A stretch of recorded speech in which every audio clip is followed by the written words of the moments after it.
Rotary diabetes ક્લબનો યમુનાવાડી ખાતે સ્નેહ મિલન કાર્યક્રમ યોજાયો હતો। આયુર્વેદ ઉપચાર આપણને આપણા રસોડામાંથી જ મળી રહેવાનું અશોકભાઈ વ્યાસે જણાવ્યું હતું। આયુર્વેદિક પદ્ધતિ અપનાવવાથી રોગનું નિરાકરણ જળમૂળમાંથી નાબૂદ થાય છે। યમુનાવાડી ખાતે રોટરી ડાયાબિટીસ ક્લબનો સ્નેહ મિલન કાર્યક્રમ યોજાયો હતો। આ પ્રસંગે પાટણના જાણીતા અશોકભાઈ વ્યાસ તથા કથાકાર દિલીપભાઈ શાસ્ત્રી ખાસ ઉપસ્થિત રહ્યા હતા। આ પ્રસંગે ધન્વંતરી ભગવાનની પૂજન વિધિ કરી કાર્યક્રમની શુભ શરૂઆત કરવામાં આવી હતી તથા નવીન બનેલ સભ્ય એવા કુબેરભાઈ ચૌધરી, નવનીતભાઈ મોદી, સંદીપભાઈ ખત્રી વગેરે સભ્યોને ધન્વંતરી ભગવાનની શાસ્ત્રોક્ત વિધિ દ્વારા પૂજન કરવામાં આવ્યું હતું અને સંસ્થા દ્વારા તેઓનું આયુર્વેદિક ઔષધિ આપી સ્વાગત કરવામાં આવ્યું હતું। આ પ્રસંગે રેખાબેન જાની સંસ્થાના ઉપપ્રમુખ, ગોપાલભાઈ રાજપૂત સંસ્થાના પ્રમુખ, કેસી આચાર્ય, માસુકભાઈ મોદી વગેરે મહાનુભાવો ખાસ ઉપસ્થિત રહ્યા હતા।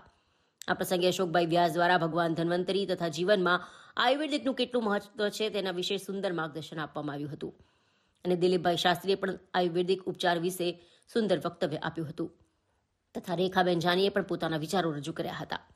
આ પ્રસંગે આવેલ તમામ મહેમાનોનું ડાયાબિટીસ ક્લબના પ્રમુખ કેસી આચાર્ય દ્વારા પુષ્પગુચ્છ તથા શાલ ઉઢાડી સન્માનિત કરવામાં આવ્યા હતા અને ડાયાબિટીસ ક્લબના સભ્યોના જન્મદિવસની ઉજવણી પ્રસંગે આયુર્વેદિક બામ આપી તેઓને શુભેચ્છાઓ પાઠવી હતી। આ પ્રસંગે નવીન બનેલ સભ્ય એવા કુબેરભાઈ ચૌધરીએ પોતાના વિચારો રજૂ કર્યા હતા અને આ પ્રસંગે ડાયાબિટીસ ક્લબના સભ્યો દ્વારા ધન્વંતરી ભગવાનની તથા ઔષધિઓની આરતી ઉતારવામાં આવી હતી। નૈલેશ પરીખ દ્વારા જન્મદિવસની ઉજવણીની યાદી રજૂ કરવામાં આવી હતી અને આભાર વિધિ સંસ્થાના પ્રમુખ કેસી આચાર્ય દ્વારા કરવામાં આવી હતી।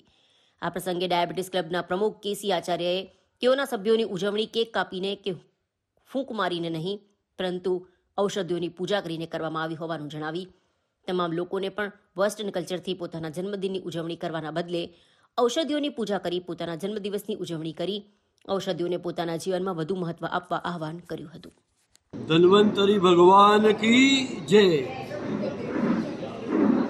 ધન્વંતરી ભગવાન બધી જ જગ્યાએ મહાદેવજી ગામના છેડે હોય, રામજી મંદિર ગામની વચ્ચે હોય, પણ ધન્વંતરી ભગવાન જે આપણા આહારના પોષક છે, આપણા નિરોગી બનાવવા માટેના ભગવાન છે, એવા ધન્વંતરી ભગવાનના મંદિરો ક્યાંય હોતા નથી અને એ જ વ્યવસ્થિત રીતે એનું પૂજન થાય, વ્યવસ્થિત રીતે એને આપેલા આપણને અમૃત ને તુલ્ય આયુર્વેદિક ઔષધિઓ અને આહાર આ બધાના દેવ છે, એને આપણે ખાસ પૂજન કરવું જોઈએ।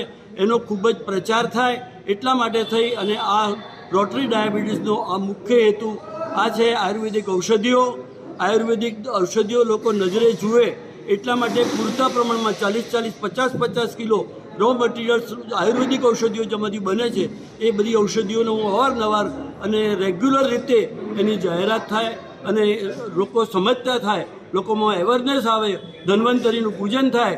જન્મદિવસે ઉજવણી આપણે કેક કાપીને કરીએ છીએ, મીણબત્તીઓ ઓલવીને આપણે જન્મદિવસ કરીએ છીએ, પણ આપણો જન્મદિવસ અને દરેક નાના મોટા બધાનો જન્મદિવસ સંપૂર્ણ રીતે આ નાબૂદ થવો જોઈએ। આવી રીતે પાશ્ચાત્ય રીતે ઉજવાય છે એ નાબૂદ થવો જોઈએ એટલા માટે થઈ અને આ ચાલે છે। અને અહીં આગળથી પુરુષોક્ત ભણી અને બધા